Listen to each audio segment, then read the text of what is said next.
Assalamualaikum warahmatullahi wabarakatuh. Pertama, perkenalkan, nama saya Tarsono. Saya ingin menyampaikan materi pembelajaran di SD mengenai TIK. Nah, aplikasi pembelajaran tematik berbasis TIK ini saya susun. Materi ini saya sampaikan untuk tugas terakhir PPG dalam jabatan UNS Angkatan 4.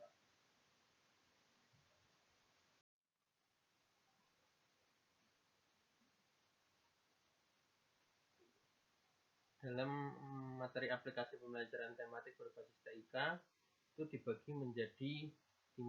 Yang pertama adalah hakikat, yang kedua penggunaan, yang ketiga jenis-jenis, yang keempat adalah karakteristik, yang kelima adalah prosedur penyusunan. Saya jelaskan yang pertama adalah hakikat. Nah, hakikat ini juga tergolong menjadi 3 sub. Yang pertama adalah ciri-ciri. Nah, dalam ciri-ciri pembelajaran berbasis TIK, yang kedua adalah pembelajaran adaptif, yang ketiga membangun cara pandang, yang berikutnya adalah diarahkan oleh peserta siswa menjadi mandiri. Terus berikutnya adalah multi sumber belajar, yang terakhir adalah belajar sepanjang hayat. Jadi ketika kita belajar itu tidak ada batasan waktunya, itu belajar sepanjang hayat. Nah, berikutnya adalah pembelajaran era revolusi industri 4.0. Nah, di mana ini sekarang kita sedang menghadapi pembelajaran di era revolusi tersebut ya.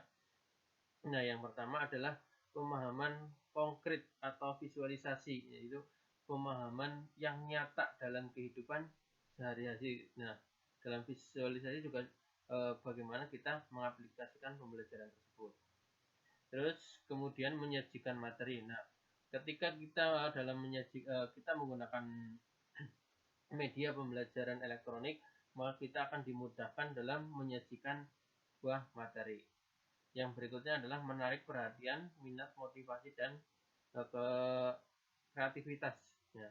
Jadi dalam kita memberi pembelajaran ya menggunakan media alat elektronik itu kita ya dengan secara tidak langsung memberi umpan balik kepada siswa itu menjadi lebih perhatian, minatnya lebih tinggi, motivasinya untuk belajar lebih giat itu tinggi juga. Nah, kreativitasnya juga akan muncul dari pembelajaran-pembelajaran tersebut.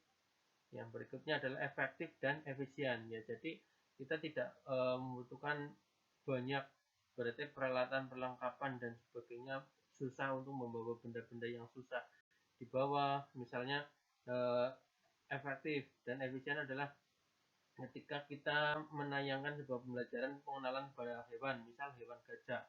Nah, otomatis kita tidak membawa gajah ke dalam kelas, kita cukup menggunakan video seperti ini, kan lebih efisien. Nah, berikutnya adalah kata indikator kecakapan. Nah, dalam hal ini adalah yang pertama adalah produksi dan informasi. Nah, produksi dan informasi yang didapat itu lebih akurat, lebih mudah dicerna. Terus berikutnya adalah mengkonstruksikan pengetahuan. Jadi anak itu terbimbing, pengetahuannya itu terbangun secara sistematis.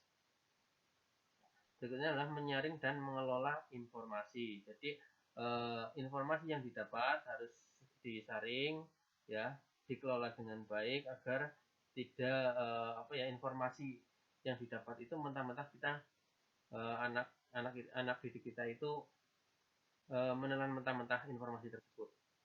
Terus ada kesadaran nilai tradisional, terus membaca materi yang ada, ini akan lebih mudah.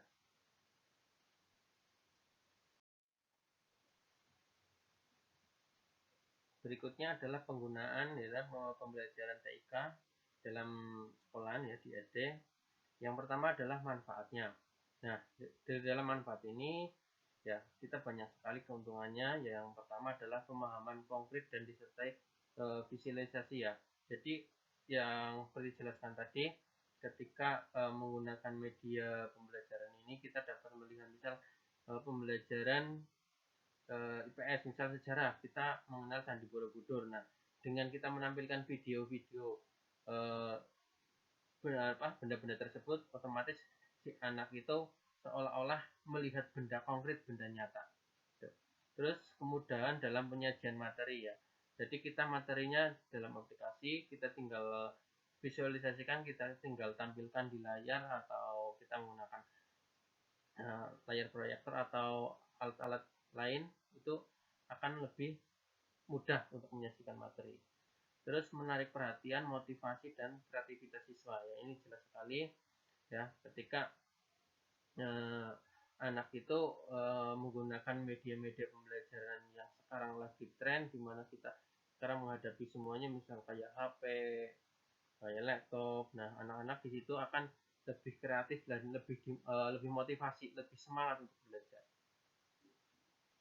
Berikutnya adalah efektif dan efisien ya. Jadi kita efektif dan efisien dalam pembelajaran apabila menggunakan perangkat ini. Itu manfaatnya. Terus penggunaan. Nah, penggunaan dalam hal ini adalah tema subtema pembelajaran dikemas kontekstual ya. Jadi kita kemas dalam aplikasi dengan yang lebih kontekstual, lebih menarik perhatian dan motivasi ya, lebih menarik pada siswa berinteraksi dengan aplikasi. Yang berikutnya, guru menguasai aplikasi, ini harus ya wajib agar ketika anak mengalami kesulitan, guru bisa menjadi problem solver. Terus kontrol ketat terhadap siswa ya dimana siswa ini ya harus dikontrol ketika yang namanya internet itu bisa secara tiba-tiba memunculkan ya hal-hal yang tidak baik. Tuh. Terus hambatannya adalah kurang mampu dalam literasi digital. Ini hambatannya adalah salah satunya. Terus berikutnya adalah proses pembelajaran cenderung ke arah mengajar daripada mendidik. Tidak semua punya komputer, penyalahgunaan alat mahal, interaksi menurut guru dengan siswa, aplikasi tidak mendukung. Terus berikutnya adalah cara membuat analisis kebutuhan pengembangan aplikasi, penerapan pembelajaran dengan aplikasi, pengamatan dengan siswa, penilaian dalam bentuk teks, analisis hasil dan temuan. Jadi semua proses harus kita ikuti. Seorang guru itu mendampingi, bukan hanya memfasilitasi anak dengan media TIK ini.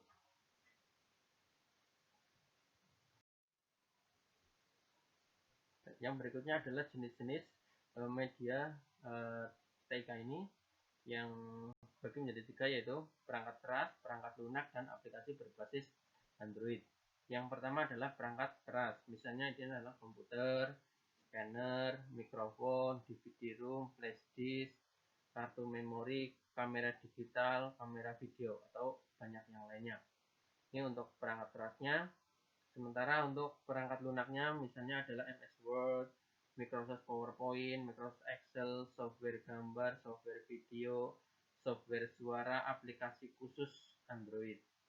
Ini untuk perangkat lunaknya. Nah, yang berikutnya adalah aplikasi berbasis Android. Ini ada Emasis, Flickr, Seatbread, Whiteboard, Kaisina, Blackstone, Elmodo. Ini yang lainnya juga banyak sekali.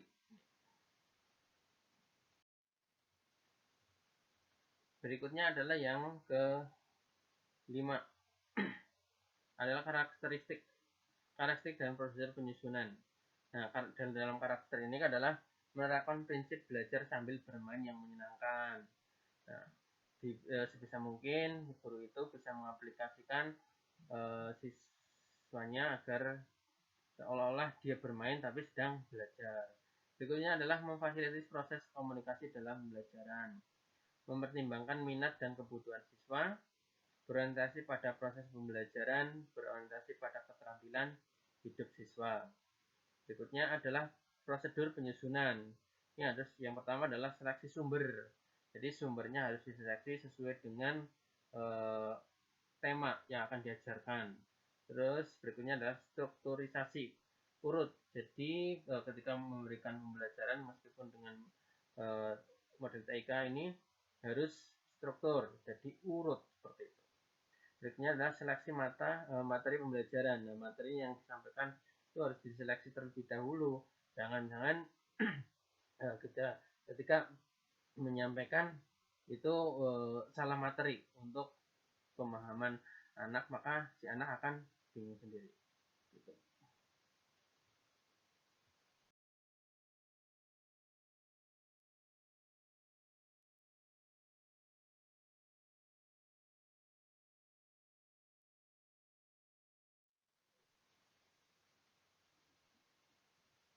Baiklah ya, terima kasih.